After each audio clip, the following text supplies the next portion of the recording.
Hello everyone, स्वागत है आप सभी का आज की सेशन में और मैं हूं आपका नेट वाला भैया। हाँ जी, तो चलिए फिर आज करते हैं मॉडल सेट क्वेश्चंस की शुरुआत, है ना। हम लोग आज 10वां दिन, लगातार 10 दिन पेपर वन के जो 50 क्वेश्चंस आते हैं उसका सेट कर रहे हैं और आज भी हम पूरा का पूरा सेट करने वाले हैं। चलिए ज्यादा देर ना करते हुए अपने क्लास में चलते हैं। आइएगा सर, सबसे पहला काम क्या करना है, इसका पीडीएफ चाहिए इन सब चीजों का। तो आपको क्या करना है, आपको कुछ नहीं, बस जो नोट्स है उसके लिए नेट वाला भैया का टेलीग्राम चैनल है, इसको ज्वाइन कर लेना है। इसके साथ साथ आप इस चैनल को सब्सक्राइब भी कर सकते हैं ताकि यूजीसी नेट और पीएचडी से रिलेटेड सारे इंफॉर्मेशन आपको मिलते रहे। हमारा ऐप है नेट वाला भैया ऐप, आप इसको डाउनलोड भी कर सकते हैं। यहाँ पे आपको बहुत सारे बुक्स वगैरह जो है पीडीएफ के फॉर्म में मिल जाएंगे। चलिए नेक्स्ट चले, आइए आपके क्वेश्चंस की ओर चलते हैं। सबसे पहला क्वेश्चन आपके स्क्रीन के ऊपर ये रहा। क्या कह रहा है, देखिए कह रहा है who among the following is identified as one of the pioneer authors to set semiotics as a part of communication.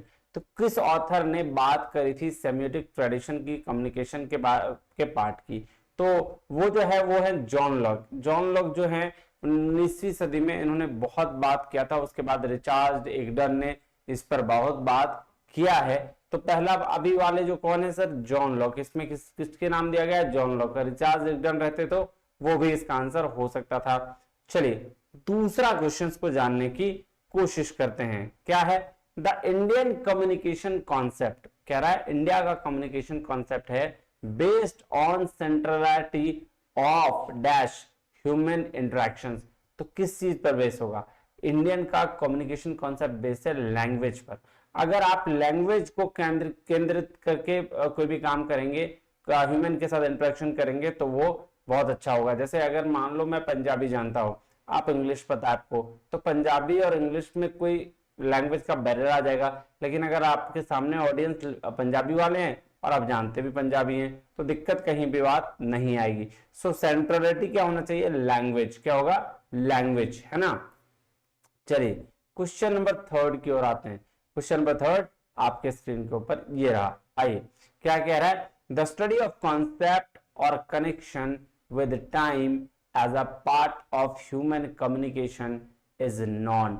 तो सर स्टडी ऑफ टाइम को हम क्रोनोमिक्स बोलते हैं। क्रोनोमिक्स मतलब स्टडी ऑफ टाइम होता है। प्रोक्सिमिक्स डिस्टेंस और स्पेस की स्टडी को कहते हैं। काइनेसिक्स बॉडी मूवमेंट को कहते हैं। क्रोनोमिक्स जो है वो टाइम्स ऑफ स्टडी है।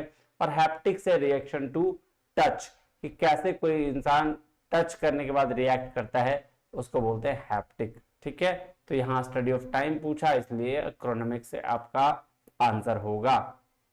नेक्स्ट क्या कह रहा है, ध्यान से देखिए। कह रहा है which of the following physical environment factors affect communicators behaviour during interaction. जब आप इंटरेक्शन करते हैं तो कौन सा फिजिकल एनवायरमेंट फैक्टर अफेक्ट करता है कम्युनिकेटर्स को। कम्युनिकेटर्स मतलब जो बात कर रहे हैं, जो शुरुआत कर रहे हैं बात करने की, इसको स्पीकर कहा गया है। तो जब स्पीकर बात कर रहा हो इंटरेक्ट करने के दौरान, कौन सा फैक्टर फिजिकली इन्वायरमेंट, कौन सा फिजिकल इन्वायरमेंट फैक्टर जो है वो अफेक्ट करता है। तो आओ, स्माइलिंग फेस, क्या ये अफेक्ट करेगा कम्युनिकेटर्स को? बिल्कुल भी नहीं। स्माइलिंग फेस है तो अच्छा है, लोग समझेगा कम्युनिकेटर की वो अच्छे समझ रहा है। मेलोडियस वॉइस, अगर अच्छी वॉइस भी होगी तो ये भी क्या, ये इफेक्ट नहीं करेगा, तो ये तो गलत है। चलो ये फैक्ट अफेक्ट। और उसके बाद क्या है, टेम्परेचर। अगर टेम्परेचर ज्यादा रहा तो भैया ये इफेक्ट क्या करेगा सर, गलत लगेगा, है ना। ये फिजिकल एनवायरनमेंट इफेक्ट नहीं करेगा। लाइटिंग कंडीशंस, अगर लाइटिंग कंडीशंस खराब होंगे तो भी दिक्कत। ठीक है, तो ये इफेक्ट करेगा। लाउड नॉइज, लाउड नॉइज होगा तो हल्ला मचेगा तो भी इफेक्ट करेगा। तो यानी कि सी डी ई और क्या हो जाएगा, इसका आंसर होगा। पूछा है कौन सा फैक्टर इफेक्ट करेगा, तो ये दोनों तो इफेक्ट नहीं करेगा ना। मेलोडियस वॉइस और स्माइलिंग फेस इफेक्ट कैसे करेगा, वहां तो कुछ तो क्या दिक्कत होने वाला। अगर चेहरा स्माइल दिखता हुआ, सामने कोई बातचीत कर रहा हो और आप स्माइलिंग फेस में हो, तो वो ये समझेगा ना कि वो चीजों को समझ रहा है, ये अच्छी वॉइस है। तो ठीक है, आंसर सी डी और ई होगा। क्या होगा, सी डी और ई। चलिए क्वेश्चन नंबर 5 में चलते हैं, क्या कह रहा है देखते हैं। कह रहा है every communication contents element of both content and relationship. बिल्कुल सही बात है। कह रहा प्रत्येक संप्रेषण में विषय वस्तु और संबंध दोनों के अवयव और तत्व समाविष्ट होते हैं। मतलब अगर आप बात कर रहे हैं तो कंटेंट भी इंपॉर्टेंट है कि क्या बोल रहे हैं, और रिलेशनशिप भी इंपॉर्टेंट है कि किसके साथ कौन सा बातचीत कर रहे हैं। तो पहला तो बिल्कुल है। कह रहा eye behaviour does not provide made communicative cues, ऐसा नहीं है। आई बिहेवियर मतलब आंखों से कहते हैं ना बातचीत होती है, तो डज नॉट प्रोवाइड लिख रहा है, इसलिए ये गलत है। तो पहला सही और दूसरा गलत। चलो थर्ड नंबर नेक्स्ट है, the Simon commission set up a committee on education which was considered as an, क्या होगा, कौन सी कमेटी होगी, वो थी एक्सिलरी कमेटी। कौन सी कमेटी, एक्सिलरी कमेटी, जो अपॉइंट, क्या साइमन कमीशन अपॉइंट किया था एक्सिलरी कमेटी, क्यों, ग्रोथ ऑफ एजुकेशन, इंडिया में जो एजुकेशन की ग्रोथ के लिए सर फिलिप हर्ताग फॉर्मर मेंबर थे कलकत्ता यूनिवर्सिटी के कमीशन के, है ना। वो farmer vice chancellor of the university of Dhaka was appointed chairman, इसके लिए चेयरमैन अपॉइंट किए गए थे। ठीक है, याद रखिएगा। So answer is auxiliary committee. Next है क्वेश्चन नंबर 7 नंबर क्वेश्चन क्या कहता है, ध्यान से देखिएगा। कह रहा है the university education commission, university education commission 1948-49 है ना, लेड स्ट्रेस ऑन, भाई साहब राधा कृष्ण कमीशन की बात कर रहा है, तो रिलीजियस एजुकेशन की बात किए थे वो, नहीं, गलत बात। ए जिसमें नहीं है वो आंसर हो जाएगा बी सी डी।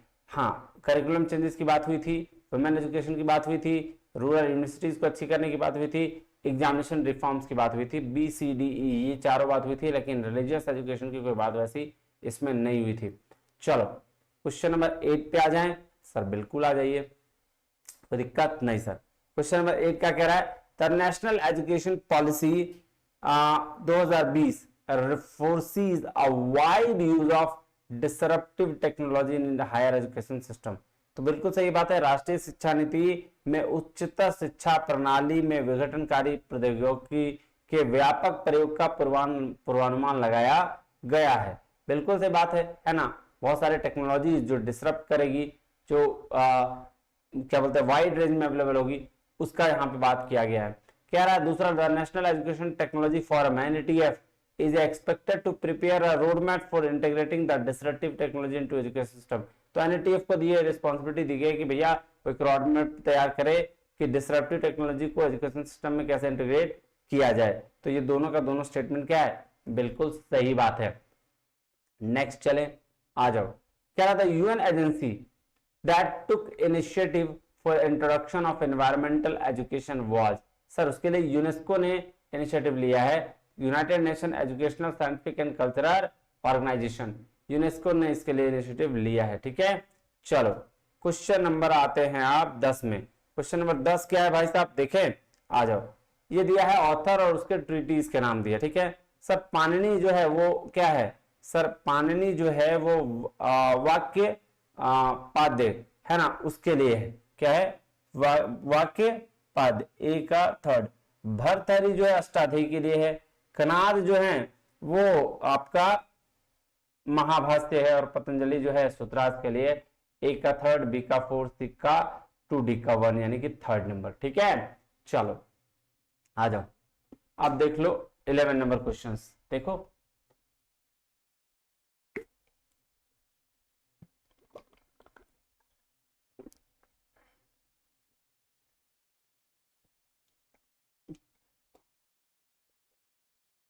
चलो क्या कह रहा है, which of the following statement is true, कौन सा स्टेटमेंट शुरू है, sir BIOS is an example of application software, नहीं बिल्कुल भी नहीं, basic information output, basic input output system बोलते हैं इसको, है ना। तो ये तो एप्लीकेशन सॉफ्टवेयर का एग्जांपल नहीं है, तो ये गलत हो गया। दूसरा कह रहा है utility software is an example of firmware, firmware ये इसका एग्जाम बायोस है, तो ये भी गलत हो गया। Spyware is example of malware, बिल्कुल सही है। स्पाईवेयर मतलब सर मालवेयर का एक टाइप जिसमें क्या होता है कि वो आपकी हिडन इंफॉर्मेशन को चोरी छुपे से चुरा लेता है ना। तो आंसर इज सी, तो क्या होगा, सी होगा सही, बाकी गलत होगा। आ जाओ देखो, बायोस का फुल फॉर्म क्या है, basic input output system, small piece of software है जो कंप्यूटर के मदरबोर्ड में कहाँ लगा हुआ होता है, stored small memory chip also known as firmware, जिसको हम लोग फर्मवेयर भी कहते हैं। बायोस फर्स्ट सॉफ्टवेयर है to run when a computer start, just जब पहला सॉफ्टवेयर होगा जब वो क्या करता है, कंप्यूटर स्टार्ट होता है तब वो रन करता है, and used by the computer microprocessor to start this system. तो ये क्या होता है सर, ऐसा फर्मवेयर जो कंप्यूटर के स्टार्ट होने में सबसे पहला रोल प्ले करता है वो बायोस है। उसके बाद यूटिलिटी सॉफ्टवेयर क्या है, यूटिलिटी सॉफ्टवेयर क्या है, सेट ऑफ प्रोग्राम्स और टूल है जो हेल्प करता है यूजर्स को मैनेज और ऑप्टिमाइज करने में उसके कंप्यूटिंग एक्सपीरियंस को, याद रखिएगा। चलिए क्वेश्चन नंबर 12 की बात करते हैं। कह रहा है which of the following statement regarding guided और unguided media in computer networking are connect. तो कंप्यूटर नेटवर्किंग में गाइडेड और नॉन गाइडेड मीडिया का मतलब हुआ, गाइडेड मतलब जो किसी के थ्रू कनेक्ट है ना, गाइड करके। अनगाइडेड मतलब होता है भाई डायरेक्टली, जैसे वाईफाई ब्लूटूथ वाला है ना, वो सारी चीज, तो उसको कहा गया। तो उसके बारे में देखिए क्या कहा गया, कह रहा guided media transmitter support higher data speed than the unguided media. बिल्कुल सही बात है, ठीक है। उसके बाद क्या है, guided media is subject to the less interference than the unguided media. बिल्कुल सही बात है। Unguided media transmission is more secure than the guided media. नहीं, गलत बात, गाइडेड मीडिया मोर सिक्योर है ना, तार से कनेक्टेड है, तो ये तो गलत बात है। ए और बी इसका आंसर होगा। चलिए क्वेश्चन नंबर 13 में चलते हैं। क्या कह रहे हैं, क्वेश्चन नंबर 13 में चल रहे हैं। क्या कह रहा है, देखो स्टेटमेंट दिया है दोनों स्टेटमेंट की चर्चा करनी है। देखो क्या कह रहा है my government is a platform through which the government India aims to encourage citizen participation towards good governance by seeking their ideas and suggestions। तो बिल्कुल सही बात है, माई गवर्नमेंट प्लेटफॉर्म तैयार किया गया गवर्नमेंट के थ्रू ताकि वो इंकरेज कर सके सिटीजन पार्टिसिपेशन को, है ना, और अपने आइडियाज और सजेशंस को ताकि लोग दे सके। तो पहला तो सही है। दूसरा कह रहा है my government platform is developed by 3 farmer Flipkart executive. बिल्कुल गलत। Provide a cashless and seamless payment. बिल्कुल गलत बात सर, ये जो तैयार किया गया है, आइए मैं दिखाता हूं, पहला सही दूसरा गलत है। The national informatics centre NIC which is a part of ministry of electronics and information technology of the government of India design develop and host bye my Jio platform. तो ये बात याद रखिएगा, नरेंद्र मोदी ने इसको लॉन्च किया था 26 जुलाई 2014 को। चलिए क्वेश्चन नंबर 14 की ओर आते हैं। क्या रहा है, Dropbox is example of email service on the internet. बिल्कुल गलत बात, ड्रॉप बॉक्स ईमेल सर्विस का एग्जांपल नहीं है। Google Docs is an online word processor. ये बिल्कुल सही है, तो पहला गलत और दूसरा सही, यानी कि 4 नंबर, ठीक है। चलिए क्वेश्चन नंबर 15 में आए सर, बिल्कुल आते हैं। कह रहा है dynamic random access memory as the most common type of RAM used in computers but where absolute speed is essential, static RAM is the preferred technology. बिल्कुल सही बात है, डीरैम को बोला most common type of RAM है, ठीक है ना, लेकिन जब एब्सोल्यूट स्पीड का रिक्वायरमेंट होगा तो एसरैम का यूज ज्यादा होता है। बिल्कुल सही बात है, इसमें गलत क्या है। कह रहा है statement 2 processor memory cache is the high speed portion of the memory and SRAM is the effective technology for the same. बिल्कुल ये भी सही बात है ना। एसरैम और डीरैम अलग अलग चीजें हैं, डायनेमिक रैंडम एक्सेस मेमोरी और static access random access memory. आइए इसके ये पहले दोनों चीज है, अब इसके थोड़ा देख लेते हैं डिफरेंस, क्या डिफरेंस है, आ जाओ, है ना। देखो क्या रहा है, full form static random access memory और डायनेमिक एक्सेस मेमोरी। ये क्या है, रीड और राइट फास्टर कर सकता है, ये स्लोअर है किससे, एसरैम से।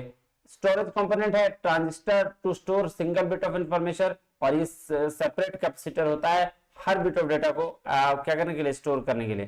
प्राइस डीरैम से महंगा होता है, ये इकोनॉमिक मतलब कम होता है आपका एसरैम से। ये पावर कंजम्पशन ज्यादा लेता है, ये कम लेता है। No need to refresh maintaining, यहाँ रिफ्रेश करने की जरूरत नहीं है, लेकिन इसको बार बार हर सेकंड, हर 1000 सेकंड्स में ये रिफ्रेश करेगा। ये कैशे मेमोरी है, ये मेन मेमोरी है।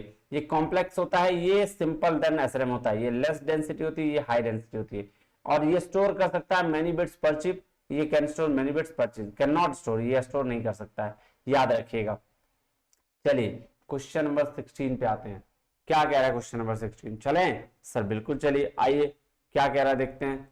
कह रहा है an inductive argument the truth of the premise does not show that the conclusion must be true. बिल्कुल सही बात है, जब इंडक्टिव की बात करते हैं तो हम लोग क्या करते हैं, इंडक्टिव आर्ग्यूमेंट में हम लोग पॉसिबिलिटीज को देखते हैं कि क्या ये जो ऑब्जर्वेशन हुआ है उस ऑब्जर्वेशन के बेस पर हमारी पॉसिबिलिटीज यानी कि कंक्लूजन सही है या गलत है। अगर प्रीमाइसेस सही है तो पॉसिबिलिटीज मैक्सिमम पॉसिबिलिटी है तो कंक्लूजन सही हो जाता है, नहीं तो फिर कंक्लूजन सही होने का चांस बहुत कम रहता है। तो पहला तो बिल्कुल सही है।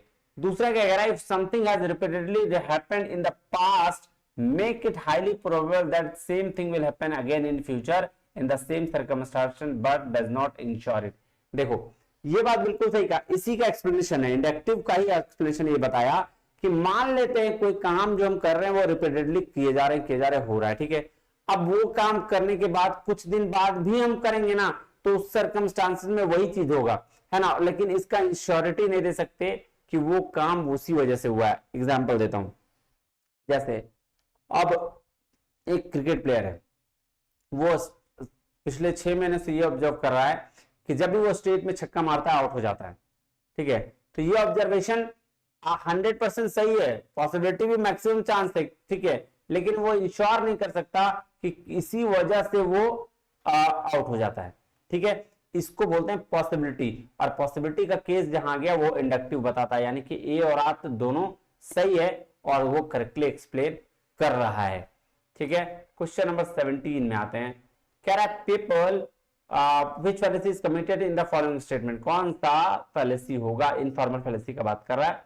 कह रहा है people who lack humility have no sense of beauty because everyone who has a sense of beauty also has humility। देखो बात शुरू हुई थी ह्यूमिलिटी से, खत्म भी ह्यूमिलिटी पे हुई। इसका मतलब ये है circular argument, begging the question या पीटीओ प्रिंसिपल, तीनों का तीनों में से कोई भी हो तो आंसर वही होगा, बेगिंग द क्वेश्चन, ठीक है। चलो क्वेश्चन नंबर 18 की बात करते हैं, क्या कह रहा है, identify the formal fallacy committed in the following argument. क्या फॉर्मल फैलेसी है, कह रहा one way humanity could die it if the sun stops functioning we would surely go extinct if we all go extinct it must have been because our sun stopped working. देखो इसका हिंदी में इसको पढ़ो और समझ में आएगा। कह रहा मानवता के समाप्त होने का एक तरीका यह है कि यदि सूर्य अपना कार्य करना बंद कर दे, ठीक है, तो मानवता, तो हम निश्चित रूप से विलुप्त हो जाएंगे।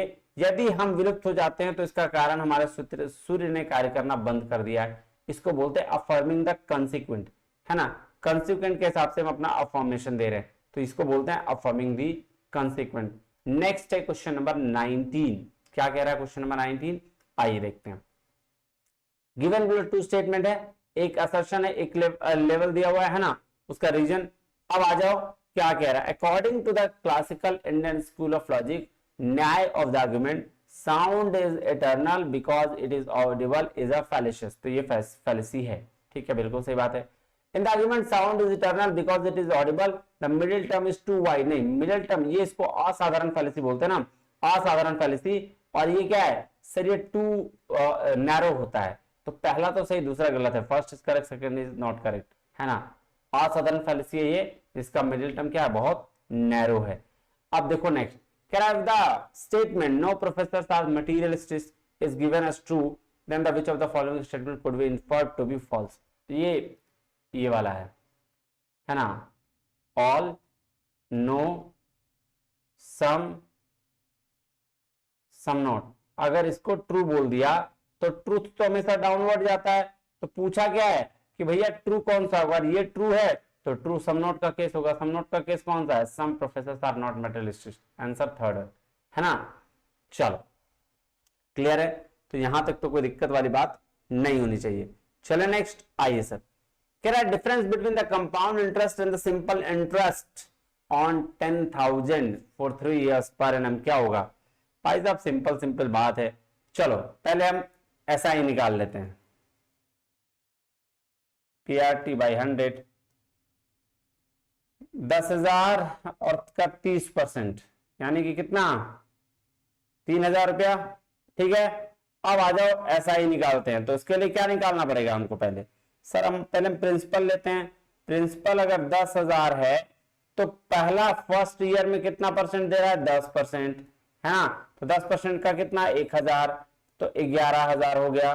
फिर कंपाउंड इंटरेस्ट है तो इंटरेस्ट पे इंटरेस्ट लगेगा जी, तो सेकेंड ईयर में क्या होगा सर, फिर 10%, तो 11,000 का 10% कितना होता है, फिर 1,100 आ गया, 12,100। फिर थर्ड ईयर 3 साल तक है ना का 10%, तो 12,100 का 1,210, तो ये आ जाएगा 13,310, ठीक है। ये कितना आएगा 13,310, 12,100 का 10% है ना जी। अब ये क्या हो गया, ये अमाउंट हो गया, तो अगर हम CI निकालें तो अमाउंट माइनस प्रिंसिपल, अमाउंट है 13,310। एक मिनट, अमाउंट कितना है 13,310 माइनस ये है 10,000, है ना। तो कितना आएगा 3,310, ठीक है जी। आइए अब डिफरेंस निकाल लीजिए, डिफरेंस निकाल लीजिए।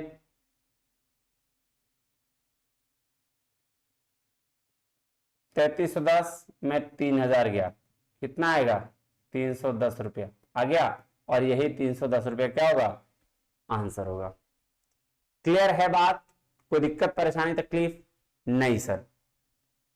आइए नेक्स्ट चलते हैं, क्वेश्चन नंबर 22 में चलते हैं। क्या कह रहा है क्वेश्चन नंबर 22, देखते हैं।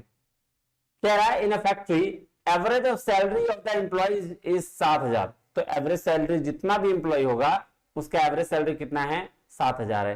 If the average salary of 12 officer का सैलरी 40,000 करके है, देन द रिमेनिंग एम्प्लॉइज का 6,000 करके है। तो बताओ नंबर ऑफ एम्प्लॉइज कितने थे। तो अगर हम इसको ऐसे कहें, अगर हम इसको कैसे कहें कि 7,000 एम्प्लॉय का जितना भी नंबर था उसको हम ये करेंगे तो टोटल नंबर आ जाएगा जी। उसमें से क्या बोला कि 6 एम्प्लॉय का 40,000 करके है, वही बोला ना, सॉरी 12 ऑफिसर का, कितना 12 ऑफिसर का, है ना। और उसके बाद क्या बोला, उसके बाद जो बचे हैं, उसके बाद जो बचे हैं, क्या बचे हैं भैया, उसके बाद जो 6,000 रुपया करके जितना भी बचा है ना, कितना n माइनस 12 को तो मिल गया 40,000 करके, और n नंबर का क्या था टोटल नंबर ऑफ, ये था क्या बोलते हैं person, total number of employees. Suppose यहां लिख दो, सपोज, देखो नहीं लिखता हूं मैं इसलिए क्योंकि आपको एग्जाम में सॉल्व करना है। Suppose total number of employees equal to n, ठीक है। तो एट टोटल नंबर n है, तो 12 को अगर 40,000 करके मिल रहा है तो 6,000 करके n माइनस 12 को मिलेगा जी। अब यहां कर लीजिए 7,000 n 4,80,000 प्लस 6,000 n माइनस 12 चक 72,000, ठीक है जी। अब 4,80,000 में 4,72,000 गया, सॉरी 72,000 गया तो 4,08,000 बचा, और 7,000 में 6,000 गया तो 1,000 बचा, 4,08,000 कैसे कर दिए सर आप, ये 6,000 इधर उठ के चल जाएगा तो 7 माइनस 6 1,000 आ जाएगा, और 4,80,000 में 72 जाएगा तो 4,00,000 कितना बचेगा 8,000। अब n यहां ले लीजिए, 4,08,000 डिवाइडेड बाई 1,000 काट दीजिए तीनों तो आ जाएगा 408। कितना मेंबर था 408 मेंबर था, है ना मेंबर, ठीक है। कोई दिक्कत परेशानी नहीं सर, कोई दिक्कत परेशानी नहीं। चलिए नेक्स्ट क्वेश्चन पे आए, आ जाओ, देखो ध्यान से क्या कह रहा है। The sum of 3 members number is 1 to 4, 124 है 3 नंबर का, तीनों को जोड़ेगा तो 124 आ जाएगा। If the ratio between the first and second is 2:3 and the second and third is 7:9, then the third number is, तीसरा नंबर पूछ रहा है। तो पहले इसको रेशियो को हम लोग को आता है बनाना, आपको पता है कि 2:3 है ना, और 7:9 को हम लोग ए बी और सी का रेशियो बना लेते हैं। 14, 21 और 27, इसको जोड़िएगा तो 62 आ जाएगा। और बोला कितना है टोटल 124 है, यानी कि 2 से मल्टीप्लाई किया है। तो हमसे पूछा 3 नंबर है, पहला नंबर, दूसरा नंबर और तीसरा नंबर। हमसे क्या पूछा है कि जो थर्ड नंबर है ना उसका बताओ। तो भैया इसको 2 से मल्टीप्लाई किए तो इसको भी 2 से कर दीजिए, तो कितना आ जाएगा 54, और यही क्या हो जाएगा आंसर हो जाएगा। अगर फर्स्ट नंबर पूछता तो इसको भी 2 से मल्टीप्लाई कर देते 28, अगर सेकंड नंबर पूछता तो उसको भी 2 से मल्टीप्लाई कर देते 42, है ना। तो आंसर क्या होगा 54, ठीक है। कोई दिक्कत परेशानी तकलीफ नहीं होनी चाहिए। नेक्स्ट आइए, कह रहा what will be the value of p in the following number the series 0 2 24 252 and p, next p, है ना। आज तो जीरो कैसे है, देखो ये जो सीरीज है ना इसको बहुत दिमाग लगा के तोड़ा है इसमें, है ना।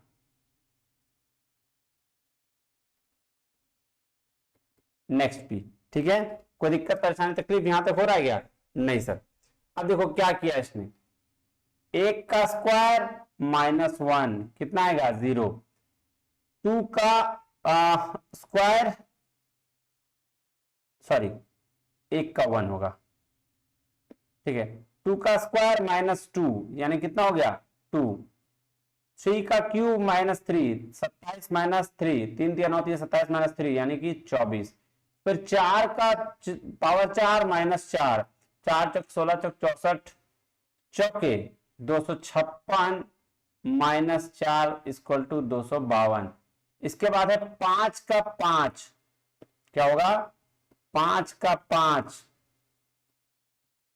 -5 यानी 5 का 5 पर करिएगा तो 31 25 आएगा, -5 कर दीजिए 31 20 आएगा, और यही क्या होगा P की वैल्यू क्या होगी 31 20, है ना। चलो यहां तक कोई दिक्कत नहीं होना चाहिए। क्वेश्चन नंबर 25 में आते हैं, क्या रहा है, the cost price of an article is 75% of its mark price for sale. बिल्कुल सही बात है, अगर मार्क प्राइस 100% है तो कॉस्ट प्राइस 75% है। कह रहा how much percent does the tradesman gain after allowing 50% discount. बात तो सही है, गड़बड़ क्या है, क्या रहा है, देखो मान लो मार्क प्राइस कितना मान लो 100 है, उसमें से बोला भैया 15% हमने डिस्काउंट दे दिया, ठीक है, तो 15 बचा कितना 85, ये क्या हो गया ये सेल प्राइस हो गया। उसमें से इसने बोला 100 का जितना भी मार्क प्राइस होगा उसका 75% क्या होगा सर आपका कॉस्ट प्राइस होगा, तो 100 का 75% 75 हो गया, तो ये कॉस्ट प्राइस है। सेलिंग प्राइस इतना कॉस्ट प्राइस इतना, तो प्रॉफिट 10। तो अगर प्रॉफिट का परसेंटेज निकालना हो तो profit divided by cost price into 100, है ना, कितना आ जाएगा सर, इसको करिएगा तो 13.1/3% आ जाएगा, ठीक है। कैसे काट दीजिए 25 के 75 25 चौके 100 40/3 40/3 इसको करिएगा तो 13.1/3% आ जाएगा। क्लियर है बात जी सर। तो ये हो गई आपकी मैथ की क्वेश्चंस, इतना इजी तरीका तो है बनाने का।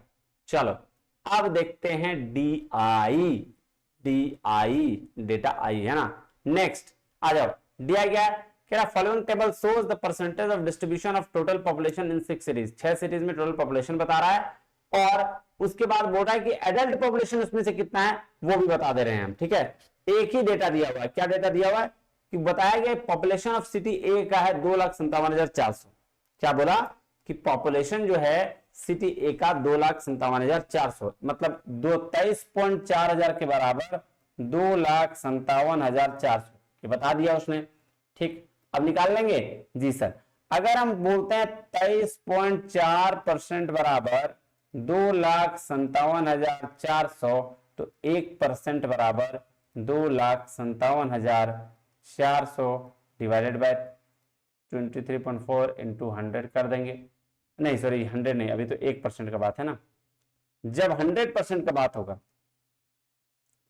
तब ये काम करेंगे।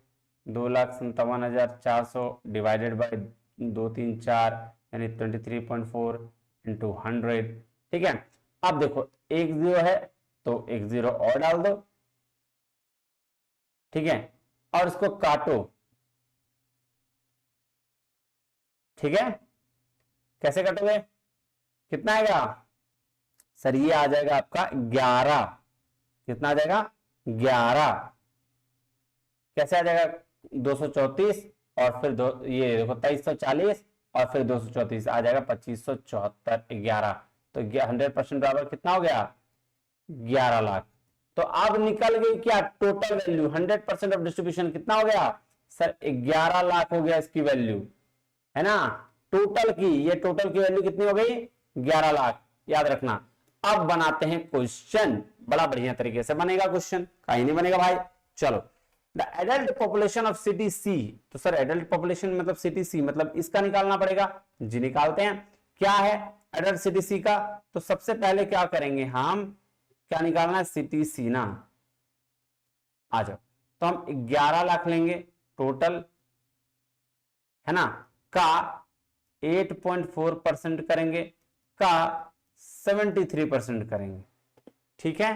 क्लियर बात, ये पॉइंट है, इसको एक यहां और डाल दीजिए, तो 2 0 और 3 5 0 और यहां भी 5 0 उड़ा दीजिए। अब 11 इंटू 84 इंटू 73 करिएगा, ये आ जाएगा रेशियो जो है 67,452 आ जाएगा पहला वाला आंसर। कोई दिक्कत परेशानी तकलीफ नहीं सर, कोई दिक्कत वाला बात तो नहीं है। चलिए नेक्स्ट चलें, क्वेश्चन नंबर 27 में ये पूछा non adult population of city F, ये टोटल पॉपुलेशन, उसमें से एडल्ट पता चल जाए तो नॉन एडल्ट निकल जाएगा, मतलब 72% अगर एडल्ट है तो नॉन एडल्ट कितना होगा 28%, इजी है। एफ का निकालिए, कैसे निकलेगा भाई बताओ, कैसे निकलेगा, कुछ नहीं 11 लाख का 10.2% का 28%। अब बोलोगे 28 कैसे आया सर, एडल्ट 72 है तो 28% क्या होगा नॉन एडल्ट जी, एक भी जीरो यहां भी उड़ा दीजिए, 3 2 5 0, 2 और 3 5 0 खत्म हो गया। 11 इंटू 102 इंटू 28 इसको करिएगा तो आ जाएगा 31,416 और यही होगा इसका आंसर। क्लियर है जी सर। चलिए नेक्स्ट क्वेश्चन नंबर 28 में आते हैं, क्या कह रहा है, कह रहा है population of city A as percentage of population of city D is approximately. तो भैया बोल रहा है डी का कितना परसेंट ए है, किसका डी का, तो पहले डी का निकालें, आ जाओ। अच्छा एक बात बताओ, यहां दो तरीके से सवाल बन सकता है, एक कुछ लोग क्या करेंगे दोनों का देखो ये भी दिया हुआ परसेंट में, पूछा भी परसेंट में, फिर भी इसका निकालेंगे 11 लाख करके इतना और इतना और उसके बाद फिर करेंगे, क्यों भाई डायरेक्ट परसेंटेज पे निकाल लो, परसेंटेज दिया हुआ है, पूछा क्या कि डी का कितना परसेंट ए है, ए है, यही पूछा सवाल, तो डी का कितना परसेंट, मतलब डी नीचे हो जाएगा 18.9, ऊपर कितना हो जाएगा, ऊपर पूछा किससे ए से, तो 234 टू 23.4, इसको उड़ा दो, इसको उड़ा दो, इंटू 100 कर दो क्योंकि परसेंटेज निकालना है। अब इसको जैसे काटोगे ना तो ये आ जाएगा एक 123.80%, मतलब 124% आ गया ना, ठीक है जी, करके देखिएगा घर में, क्या करोगे इसको। क्वेश्चन नंबर 29 पे आते हैं, क्या रहा है population of city D is approximately more than the population of city E, क्या कह रहा है सिटी डी का जो पॉपुलेशन है वो अप्रोक्सीमेटली कितना ज्यादा है सिटी ई से है, तो फिर वही परसेंटेज वाली बात कर लेते हैं, है ना, क्या करेंगे फिर परसेंटेज वाली बात कर लेंगे, आ जाओ कितना परसेंट है, कितना ज्यादा बोला है, तो पहले सिटी डी का देख लो 18.9%, फिर सिटी ई का देख लो 17.5%, 9 में 5 गया 4, 8 में 7 गया 1, 1.4, यही तो मोर देन है, इतना ही तो, लेकिन किससे पूछा, किससे सर, ये पूछा है मोर देन ई से, तो ई नीचे आ जाएगा, मतलब परसेंटेज निकालने के लिए 1.4 डिवाइडेड बाय 17.5 इंटू 100, ठीक है। अब इसको कैलकुलेट करिए, देखिए 25 चौक 100 और 25 सते 3 और 4 7 7 175, जीरो ले लो क्योंकि ये इसको हटाओगे तो 40, 14 चौक 56, ठीक है। अब इसका कितना आ जाएगा सर, ऑलमोस्ट 80% आ जाएगा, कितना आ जाएगा ऑलमोस्ट 80%, काट के देखिएगा 7 7 एकम 7 7 दूनी 14, कट गया 40 दूनी के 80%, ठीक है। कोई दिक्कत परेशानी नहीं सर, कोई परेशानी नहीं, ठीक है। चलो सॉरी 1 मिनट रुको, 1 मिनट रुको, 80 कैसे होगा भाई, 1.4 डिवाइड बाय 17.5, ठीक है, ये गया तो ये भी गया, खत्म कहानी, इंटू 100 कर दो, 25 सतह के 175, 25 चौक 100, 7 एकम 7 7 दूनी 14, 8% होगा भाई साहब, कितना होगा 8%, ऊपर वाला मैंने रेशियो नहीं, ये पॉइंट नहीं उड़ाया था, ठीक है, इस वजह से गड़बड़ हुआ। चलो क्वेश्चन नंबर 30 में चलते हैं, क्या कह रहा है देखें, आ जाओ, कह रहा है adult population of city B and C together as a percentage of the population of all 6 cities together, कितना अप्रोक्सीमेटली कितना है, बोला पूरा जो डिस्ट्रीब्यूशन है पॉपुलेशन का कितना है 11 लाख, बोला 11 लाख का कितना परसेंट बी और सी है, 11 लाख का कितना परसेंट बी और सी है, एडल्ट में बोला है, किसमें बोला है, एडल्ट में, याद रखिएगा, है ना। अब एडल्ट का निकालें, पर पहले निकालिए, किसका किसका बोला, बी और सी, बी का निकालो, तो 11 लाख का बी कितना है 21.6 इंटू 68%, ठीक है। इसको एक करिए, यहां दीजिए 3 2 5, 3 2 5 कट गया, 11 2 16 68, अगर आप इसको कैलकुलेट करिएगा तो आ जाएगा 1,61,568।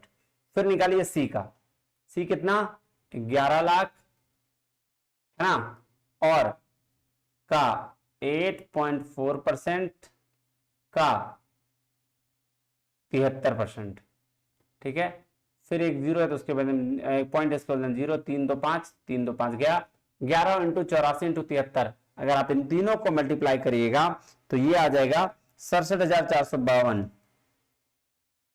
ठीक है, बात समझ में आई। और अब इन दोनों को जोड़ दीजिए, 1,61,568 और 67,452, ये जोड़िएगा तो ये आ जाएगा 8 2 10 का 0, 6 और 5 11 1 12 का 2, बाकी हाथ में 1 5 4 9 1 10 का 0, बाकी हाथ में 1 7 8 1 9, ठीक है, 6 6 12 का 2 और 1 2, 2,29,020, ठीक है, ये आ गया। अब आपको परसेंटेज निकालना है ना, तो 2,29,020 ये आ गया किसका, बी और सी का, डिवाइडेड बाय टोटल, टोटल कितना है 11 लाख,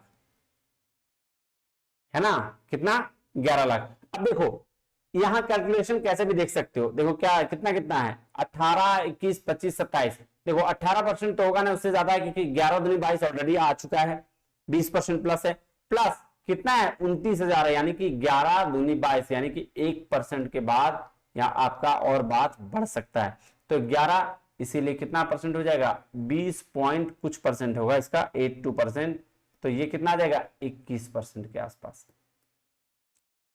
ठीक है, क्लियर बात जी सर। चलिए नेक्स्ट चलें, आइए सर नेक्स्ट हम चलते हैं क्वेश्चन नंबर 31।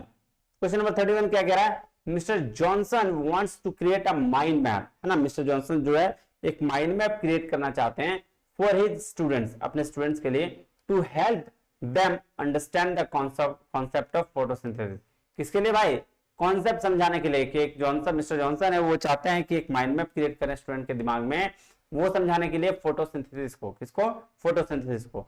तो कौन सा टूल यूज करेंगे, उसके लिए है माइंड मिस्टर, क्या है, माइंड मिस्टर है जो ऑनलाइन माइंड मैपिंग टूल को यूजर्स को क्रिएट शेयर और कोलैबोरेट करने के लिए हेल्प करता है, ठीक है।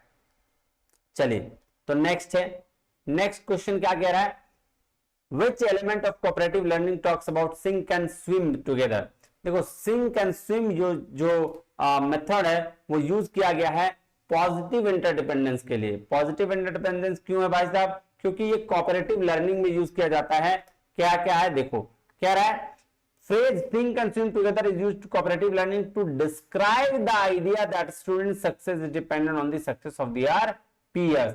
तो स्टूडेंट का सक्सेस किसके हाथ में, उसके पीयर्स यानी कि उसके जो बैचमेट्स है उसके हाथ में, और कॉन्सेप्ट जो बेस्ड है वो पॉजिटिव इंटरडिपेंडेंस पे बेस्ड है, which is one of the 5 elements of cooperative learning. 5 element है कोऑपरेटिव लर्निंग का, उस पे positive interdependence, individual accountability, promote face to face interaction, social skills और ग्रुप प्रोसेसिंग। ये 5 में से एक चीज दिया गया था, तो पॉजिटिव इंटरडिपेंडेंस इसका बात करता है, ठीक है, याद रखिएगा। 5 में से कुछ भी नेक्स्ट पूछा जा सकता है। चलिए नेक्स्ट आते हैं क्वेश्चन नंबर 33 में। क्या कह रहा है क्वेश्चन नंबर 33, कह रहा है which of the following are the characteristics of mental development of adolescent. तो मेंटल डेवलपमेंट ऑफ एडोलसेंट का कैरेक्टरिस्टिक्स क्या है, increased ability to generalize effect, बिल्कुल सही बात है, एबिलिटी इंक्रीज करेगा जब वो एडोलसेंट का डेवलपमेंट होगा। डेवलपमेंट ऑफ मेमोरी और एंड इमेजिनेशन, ये भी बिल्कुल सही बात है कि जब आप कोई भी एक बच्चा बढ़ेगा एडोलसेंट में तो उसका डेवलपमेंट होगा तो उसकी इमेजिनेशन भी बढ़ती है। कि decrease ability to deal, decrease ability नहीं होगा भाई साहब, डिक्रीज एबिलिटी टू अंडरस्टैंड ये भी नहीं होगा, increase ability to solve problem ये होगा। तो ए बी और ई इसका सही आंसर होगा। नेक्स्ट चलें, आइए नेक्स्ट है क्या कह रहा है, देखिए कह रहा है in which approach the teacher presents a puzzling situation and student solve the problem by gathering data and testing their conclusion. इसको इंक्वायरी लर्निंग बोलते हैं। हम इंक्वायरी करते हैं ना, जब पजल सिचुएशन में क्या होता है, स्टूडेंट सॉल्व करता है प्रॉब्लम को, डेटा कलेक्ट करता है और टेस्टिंग करता है कंक्लूजन का, ठीक है, तो इसको बोलते हैं इंक्वायरी लर्निंग, ठीक है। चलो क्वेश्चन नंबर 35 में आते हैं, क्या कह रहा है question number 35, the long term memory for information tied to a particular time and place specially memory of the events in a person's life is called explicit memory. भाई साहब लंबा टाइम तक कोई इंफॉर्मेशन आपको अगर याद करना पड़ रहा है ना तो उसको एक्सप्लिसिट मेमोरी बोलते हैं, जो आज बिना याद की वो चीज पता चल जा रही है ना तो उसको इम्प्लिसिट बोलते हैं। देखो the knowledge that we are not conscious of recalling but the influences our behaviour और thought without our awareness is called episodic memory. नहीं, गलत बात है, दोनों गलत लिखा है ना। आ जाओ, एक्सप्लिसिट और इम्प्लिसिट का मतलब समझो, समझ में आ जाएगा।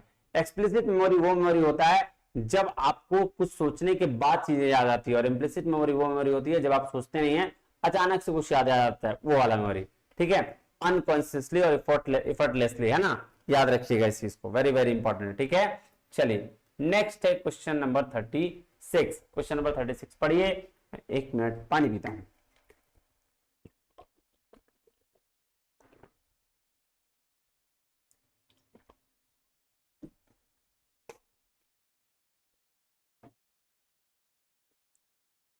चलिए अब थोड़ा सा आगे बढ़ते हैं। कह रहा है as per the UGC regulation 2018 on plagiarism a faculty member will invite the penalty of denial of one annual increment if in the submission of a research publication he or she commit plagiarism level। 4 level है plagiarism के।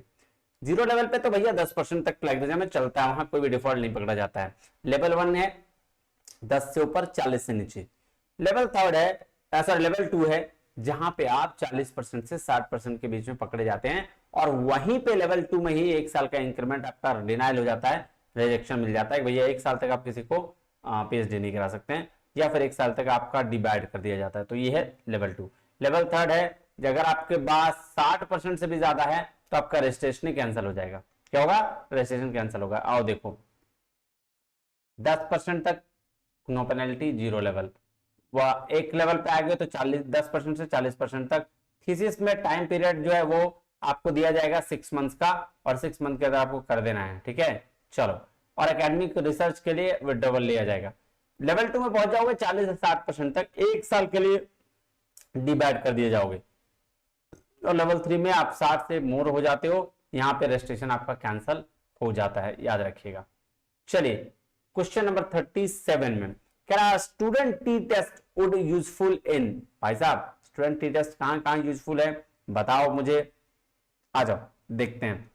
अ test of significance between two sample of mean, बिल्कुल सही बात है, इसमें है two significance of mean में। Testing stationary of time series, time series में यूज नहीं होता है T test. Testing the correlation coefficient, regression coefficient, बिल्कुल सही बात है। गुडनेस ऑफ फिट का इसका टेस्ट को बोलते हैं, तो यहां यूज नहीं होगा। ए सी डी आंसर इसका होगा, ए सी और डी। क्वेश्चन नंबर 38 में देखते हैं, आइए।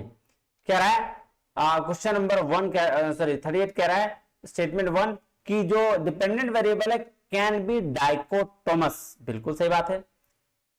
डिपेंडेंट वेरिएबल क्या हो सकता है? डाइकोटोमस हो सकता है। An independent variable can never be dichotomous, ये भी डाइकोटोमस हो सकता है, क्यों नहीं हो सकता? तो ये तो गलत कह रहा है, पहला सही दूसरा गलत। कह रहा है question number 39 identify the advantage of close ended questions. अब देखो ओपन एंडेड और क्लोज एंडेड क्वेश्चंस होता क्या है?